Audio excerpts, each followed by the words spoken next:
Mas eu estou lendo algumas realidades maravilhosas aqui para nós no livro de Reis, de 2 Reis, e queria compartilhar essa pequena parte aqui, irmãos, porque Deus tem feito uma obra nessa igreja. E eu espero que essa obra vai permanecer nos nossos corações.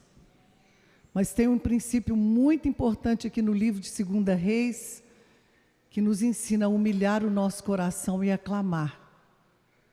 Porque bem tem sido falado, Deus tem vindo, confrontado os nossos corações, mostrado os nossos ídolos.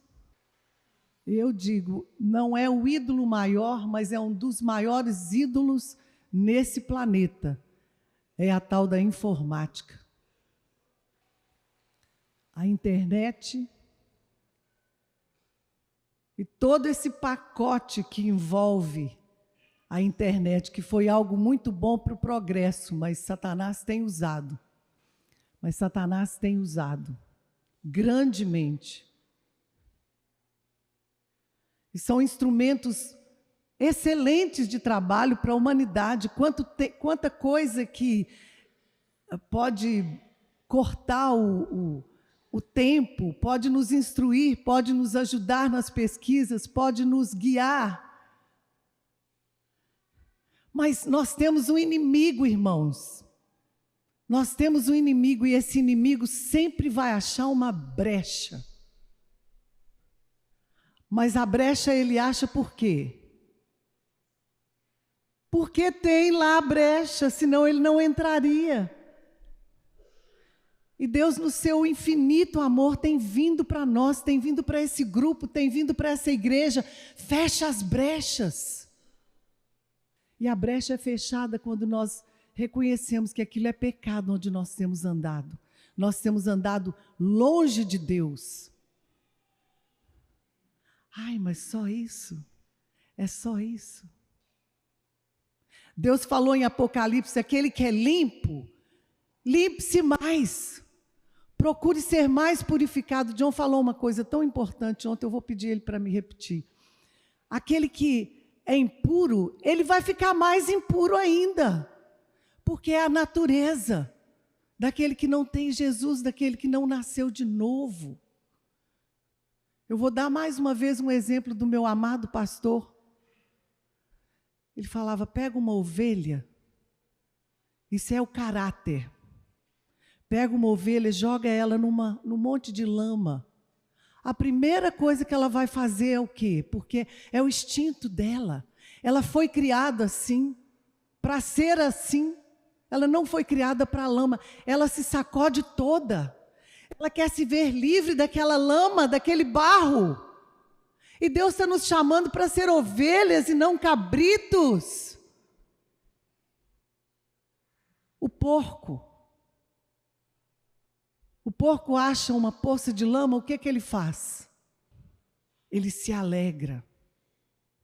Você pega aquele animal, dá um banho nele. Dá um banho físico nele, né? Porque ele é um animal. A primeira poça que ele entrar, ele vai de novo. Porque é aquela natureza. Mas Deus está nos chamando para sermos ovelhas. E sermos santos. E nos limparmos mais ainda, mais e mais, mais e mais, mais e mais. O homem, o ser humano, não foi criado para viver separado de Deus na lama do pecado, na lama dessa internet que oferece tudo. Oferece tudo.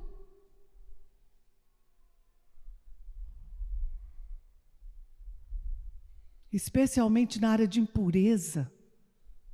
Deus quer nos purificar e eu creio que Ele está nos purificando. Eu creio que Ele está fazendo uma obra em nós. Porque essas áreas, irmãos, viraram ídolos. E o que Deus falou lá em João 5? A última parte na Bíblia Amplificada. Alguém abre para mim. Filhinhos. Quantos filhinhos tem aqui? Filhinhos, Guardem-se dos ídolos, falsos deuses. Guardem-se de qualquer coisa e de tudo, vamos falar de tudo que possa ocupar o lugar em seu coração devido a Deus. De toda a sorte de substituto para Ele, que possa tomar o primeiro lugar em sua vida. Muitas coisas dentro dessa área de internet, informática e outros lixos que tem havido, tem sido primeiro lugar. Alguém vem e fala assim: Marialva, eu preciso de ajuda, eu estou sentindo assim uma sequidão de estio. Sabem o que é uma sequidão de estio? É terrível. É igual no Nordeste, lugares onde não tem uma gota de água. Eu estou me sentindo numa sequidão de estio. Eu estou vivendo assim, só apertando o botão. Você sabe por que você está numa sequidão de estio? É porque você tem colocado o lugar da palavra, o lugar da busca, o lugar de um louvor no seu coração. Você tem colocado essa sequidão de estio e qualquer outra coisa. Irmãos, ídolos são verdadeiramente demônios. Quando Satanás não acha aqui, ele acha ali. Pode ser qualquer outra coisa que tome o lugar de Deus na nossa vida. Nós já temos vivido tempos abreviados. Os nossos tempos, eu não sei quão abreviados os tempos já estão. Eu não posso medir, mas eles já estão começando. As manhãs passam como um relâmpago, as tardes passam como um relâmpago, as noites passam como um relâmpago, as coisas estão correndo e Deus tem pressa de nós. Deus tem pressa de nós. E Ele está libertando a muitos aqui, eu sei disto. E Ele está trazendo muita convicção de pecado, porque o pecado nos separa do nosso Criador. E o prazer de Deus é ter comunhão conosco. O prazer de Deus é ter comunhão com a criação dEle. Quando a gente lê, no princípio, a criação, Deus vinha a cada dia.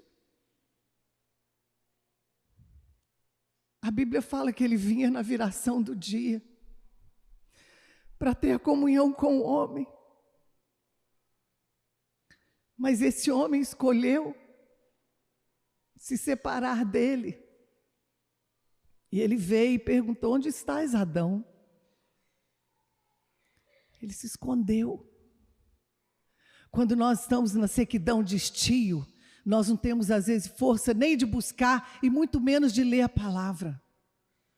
Isso é um lugar onde nós estamos escondendo da presença dele. O ativismo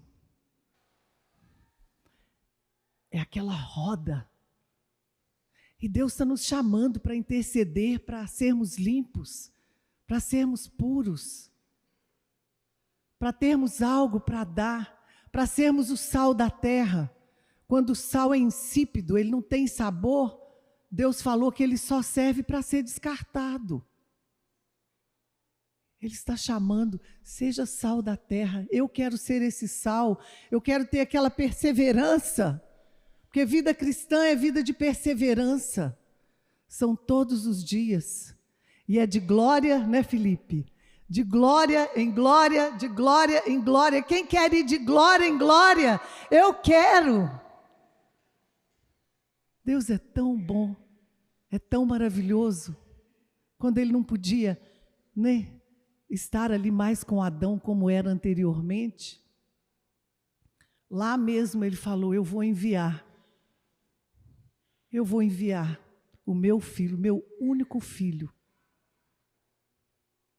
para fazer aquela ligação daquela aliança de novo para nós. E Ele nos deu uma nova aliança, a quem nós podemos clamar a todo dia: Jesus, filho de Davi, tem misericórdia de mim. Tira esse ídolo da minha vida, me ajuda. O querer e o efetuar estão contigo nas tuas mãos. Tira esse ídolo de mim, me ajuda. E tem também a nossa vontade. Nós estamos clamando a Ele, mas a nossa vontade é livre. Nunca esteve no coração de Deus colocar o cabresto no pescoço de nenhum homem. Mas Ele nos deu a vontade própria, mas Ele enviou Jesus. E quando nós clamamos com todo o nosso coração, Jesus vem e nos assiste, nos acode. Deixa eu ler aqui. Foi em 2 Reis, mas tem me chamado muita atenção sobre Josias. Mas antes de Josias tem Manassés, foi um rei terrível. Tem Amon. E aqui fala em 2 Reis 11. Mas uma coisa que me chamou a atenção, irmãos, sempre em toda a minha vida me chamou a atenção, sobre os reis de Judá e os reis de Israel. Vinha um rei, fazia o que era reto perante a Deus. Vinha outro, fazia o que era mal perante Deus. Parece que, se eu recapitular tudo aqui, tinha mais reis, mais as autoridades fizeram mal perante Deus do que aqueles que fizeram bem. Irmãos, Israel é indesculpável.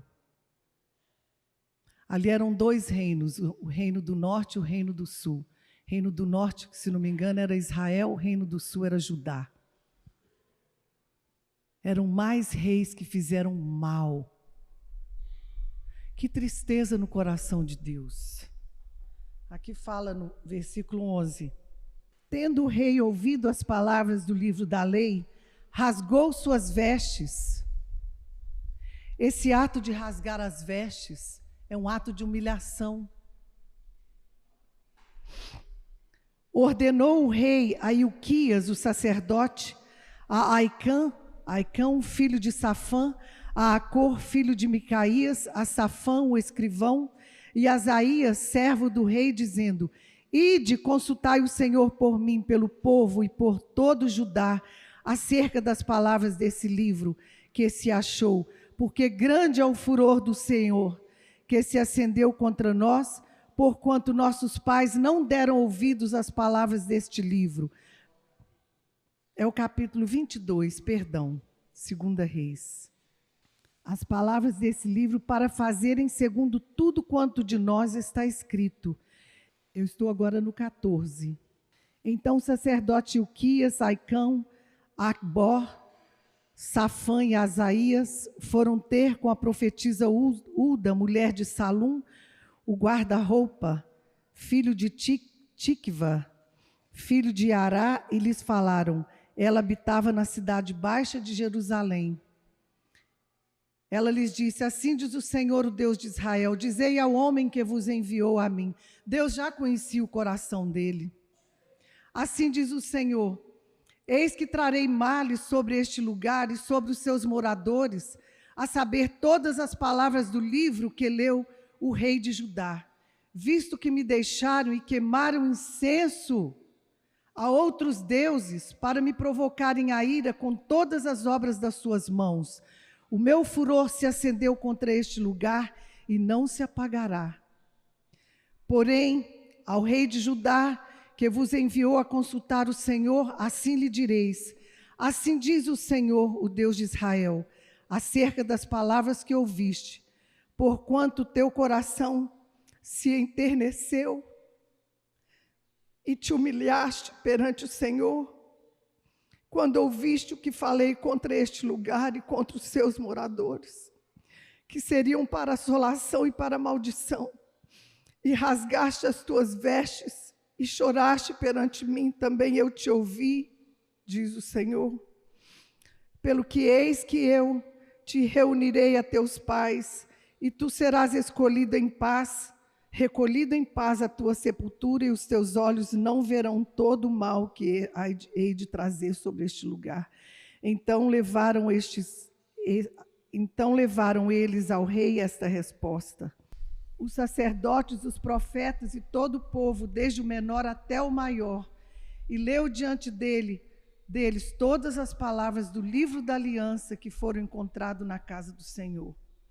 O rei se pôs em pé junto à coluna e fez aliança ante o Senhor para o seguirem, guardarem os seus mandamentos, os seus testemunhos, os seus estatutos de todo o coração e de toda a alma, cumprindo as palavras dessa aliança que estavam escritas neste livro. E todo o povo anuiu a esta aliança, graças àquilo que ele fez. E a palavra de Deus também fala que ele mandou retirar. Ele fez pela autoridade divina. Ele falou assim: desça todos esses ídolos. Quantos altos eles sacrificavam lá nos altos dos montes. E só Deus sabe a imundícia, a impureza. E os ídolos ele mandou dissipar tudo aquilo. Por causa do coração dele, que era um coração de Deus. E aqui, irmãos, é muito tocante o que esse rei fez. Ele rasgou as suas vestes. E ele se humilhou. E ele começou a clamar a Deus. E eu creio que é uma das coisas. Deus tem colocado isso no meu coração, podem julgar. Uma coisa que Deus tem falado para nós no país do Brasil. Para rasgarmos as nossas vestes e clamarmos por essa nação. Deus tem um plano para essa nação, igreja. Deus tem um plano. Ele ama outras nações, com certeza. Mas essa nação tem sido solapada. Nos ajuda, Jesus. E termos não só as intercessões, as orações aqui durante a semana, mas termos as nossas orações em casa. Eu ando às vezes pela casa, às vezes, ontem da minha sala para a cozinha, eu estava orando: Deus, tem misericórdia de nós. Apressa-te. Apressa-te, Jesus, em socorrer, se é da tua vontade. Mas a gente vê muito na história, no percurso de Israel, quando os inimigos sitiavam ao redor deles. Era por causa do pecado. Era por causa do pecado. E Satanás tomava conta e os sitiava e os levavam. Aqui depois, logo depois de Josias, todo esse povo foi levado cativo por Nabucodonosor. Que opróbrio, que opróbrio. Nós não queremos igreja. Deus tirou muitos ídolos recentemente, muitos ídolos. Nós não queremos voltar para aquele lugar. Deus tem misericórdia de cada um de nós. Nós não podemos voltar, nós precisamos de ir para frente, clamando mais, orando mais, pedindo a Deus no nosso dia a dia. É muito rápido o tempo que nós passamos aqui, mas o tempo no nosso lar, no nosso trabalho, no trânsito, clamando a Ele. Jesus, eu não quero voltar para aquele lugar, me ajuda, mostra o meu coração. Eu quero ser mais purificado a cada dia. Eu quero ser luz por aquele que está lá fora precisando de uma palavra, precisando da minha vida, precisando de ter alento. Eu fico pensando tanto, sabe, Regina, aqueles que estão nos hospitais nessa hora, que gostariam de estar reunidos e não podem. E outros mais cativos por outras situações. Deus é maior do que as maldições das gerações. O curso da nossa geração, nós não temos que seguir, que acompanhar, mas temos que lutar. Temos que lutar. Quando a casa está vazia e adornada, o inimigo volta. A Bíblia diz que ele volta. Mas nós queremos que a casa espiritual, a nossa casa espiritual seja vazia e adornada com o Espírito Santo de Deus habitando nela a cada dia. E nos fortalecendo, nos guiando. Amém, Cida? E ele está falando, Cida. Tem esperança. Tem esperança para nós. Eu sempre falo daquele exemplo que John fala, do pé de jabuticaba. Ele é plantado, mas ele está ali, ele está perseverando para dar aquele fruto tão bom. E a vida cristã é assim, é perseverança. Deus é tão bom.